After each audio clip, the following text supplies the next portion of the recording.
થોડું કામમાં હતો એટલા માટે, બરાબર. તો આજે આપણે વાત કરીએ કે રિવિઝન. સમય ખૂબ ઓછો છે. આપણે આજે વાત કરીએ તો આજે 22 તારીખ થઈ, બરાબર. અને 22 તારીખ થઈ તો આજના આ મહિનાના 8 દિવસ ગણીએ, બરાબર. અને 8 દિવસ અને આગળના આપણે પેલા 14 દિવસ, બરાબર. એટલે 15 તારીખે એક્ઝામ છે, 15 તારીખે, એટલા માટે 14 દિવસ એ ગણીએ. તો ટોટલ 22 દિવસ આપણી જોડે છે. એટલું સમજીને ધ્યાન રાખવાનું કે આપણે 22 દિવસ છે એમાં શું શું રિવિઝન કરવું જોઈએ. તો એક વસ્તુ યાદ રાખવાનું કે શરૂઆતમાં તમે અત્યારે બધાની હવે રિવિઝન ચાલતું હશે, અને રિવિઝનમાં તૈયારીમાં આપણે તૈયારી પૂરી થઈ ગઈ છે. રિવિઝનનો મતલબ છે આપણે ઉપર વાંચી લેવાનું હોય, બધું ફરીથી વાંચવાનું ના હોય, બરાબર. તો રિવિઝન તો કરતા હશો, પણ એક વસ્તુ યાદ રાખો, તમે ટેસ્ટ આપો, બરાબર. હવે ટેસ્ટ આપવાનું ચાલુ કરી દેજો. તે ટેસ્ટમાં તમને આઈડિયા આવશે કે આપણે કદાચ 200 માર્ક્સનું પેપર છે, બરાબર. 200માંથી આપણે કદાચ 150 આવે છે, તો ઓછા માર્ક્સ શેમાં આવે છે, બરાબર. ઓછા માર્ક્સ કે ખોટા શેમાં પડે છે આપણે એ જોવાનું. જેમાં આપણે ઓછા માર્ક્સ આવતા હોય એનું વધારે રિવિઝન કરવાનું, બરાબર. એ રીતના તમારે ધ્યાન રાખવું પડશે કે આપણે ઓછા જે સબ્જેક્ટમાં આવે છે, બરાબર.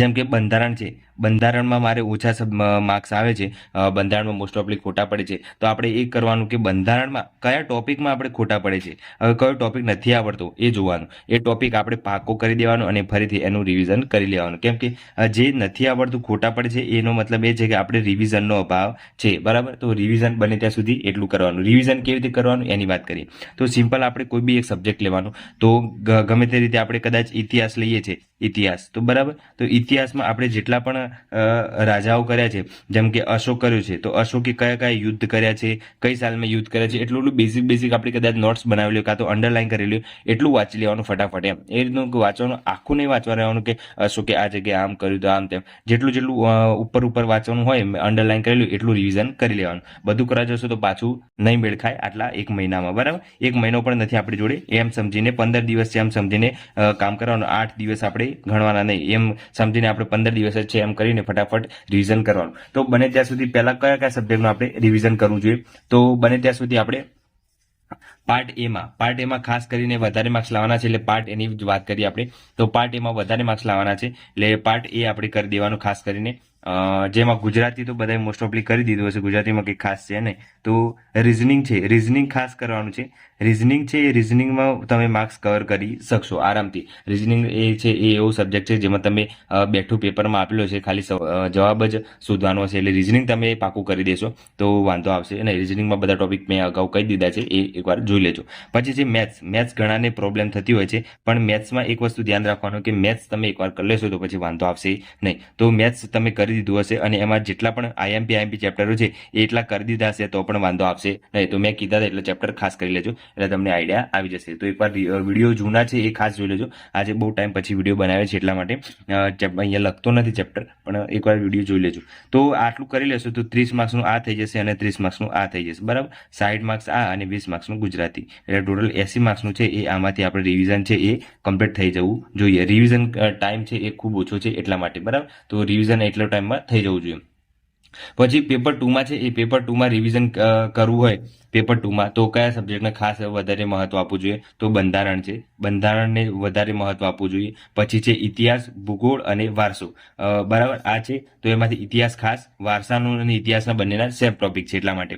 તો પહેલા તમે ટેસ્ટ કદાચ આપતા હોય તો ટેસ્ટમાં એક વસ્તુ યાદ રાખવાનું કે કદાચ તમે ટેસ્ટ આપો છો તો આપણે ટેસ્ટમાં મેક્સિમમ વધારે માર્ક્સ નથી આવતા. 200માંથી કદાચ કોકને 100 આવે છે, કોકને 150 આવે છે, બરાબર. અને જો 100 વાળાને પછી નિરાશ થઈ જાય છે કે ભાઈ મારે માર્ક્સ નથી આવતા તો હું એક્ઝામમાં ફેલ થઈશ, એવું નથી હોતું. ટેસ્ટ એક તમારે તમે તૈયારી કરી છે એના ઉપર હોય છે, અને જે પેપર નીકાળવા વાળું હોય છે જે આપણું ભરતી બોર્ડ છે, બરાબર. એ ભરતી બોર્ડનું જે પેપર નીકળે છે એ અલગ હોય છે, ટેસ્ટનું અલગ હોય છે, બધાનું માઇન્ડસેટ અલગ હોય છે. એટલે કદાચ કોકને 100 માર્ક્સ આવે છે ટેસ્ટમાં તો એ કદાચ એક્ઝામમાં છે એ 150 લાવી દે અને 150 વાળો કદાચ પેપરમાં 100 આવી જાય, એટલે ઉલટું થઈ જાય. એટલે એવું નહીં સમજવાનું કે ઓછા માર્ક્સ આવે છે તો આપણે પાસ નહીં થઈએ. પાસ તો બધા થાય છે જેને મહેનત કરી છે એની વાત કરું છું, બાકી મહેનત કર્યા વગર તો કોઈ પાસ થતું નથી. એટલે મહેનત જેને કરી છે એ લોકો પાસ થઈ જશે આરામથી. કારણ કે જો તમે મહેનત કરી છે અને સાચી દિશામાં મહેનત કરી છે, કમ્પ્લીટ રિવિઝન રેગ્યુલર કરો છો તો તમે આરામથી પાસ થઈ જશો, બાકી તો લાગતું નથી. તો તમે ટેસ્ટ આપો, ટેસ્ટ પણ સલંગ આપવાનો નહીં, રોજના રોજ ટેસ્ટ આપવાના નહીં. બધાનો એક કોમેન્ટ હતી કે રોજ ટેસ્ટ અપાય નહીં, એક વીકલી આપી દેવાનો, બરાબર. એક વીકલી રાખવાનું.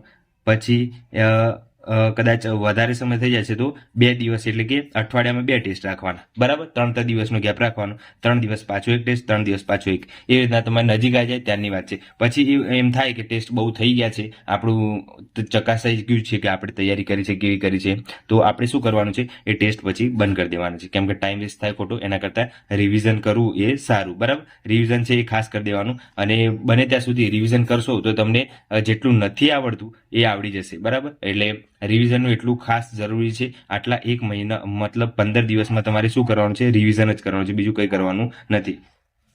બધા સબ્જેક્ટ ના થાય તો કંઈ નહીં, પણ વધારે છે બંધારણ, બરાબર, પછી મેથ્સ, રીઝનિંગ, ગુજરાતી અને ઇતિહાસ, ભૂગોળ, બરાબર. આટલા કરી દેજો તો પણ વાંધો આવશે નહીં.